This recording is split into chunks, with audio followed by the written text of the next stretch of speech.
Hoy.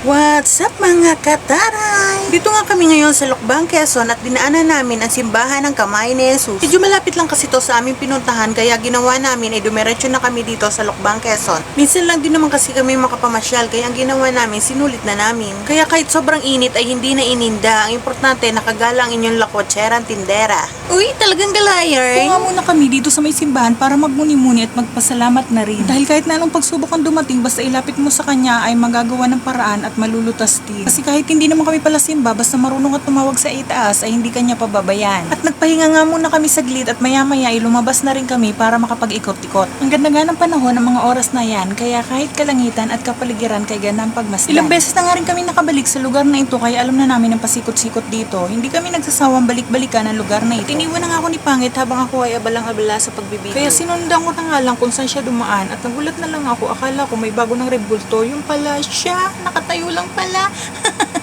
At yun naman pala, hinintay niya lang pala ako kaya siya tumigil doon sa kantong yun. Wala na.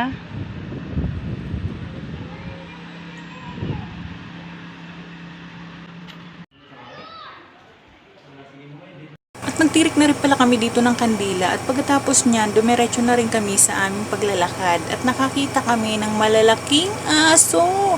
Ang cute! Hello, puppy! Dito naman sa part na to, hindi ko matandaan kung anong tawag nila dito. Basta marami ditong letter na may padlock.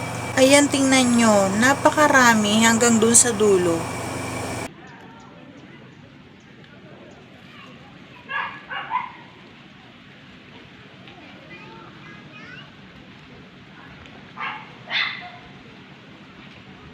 At sabi nga nila, kapag ikaw ay pumunta ng Lokbang, Quezon, ay hindi ka pwedeng umuwi nang hindi ka kakain ng pansit habhab.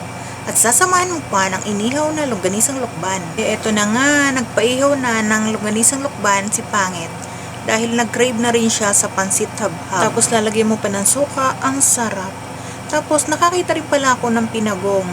Isa ito sa paborito kong tinapay dito sa Quezon.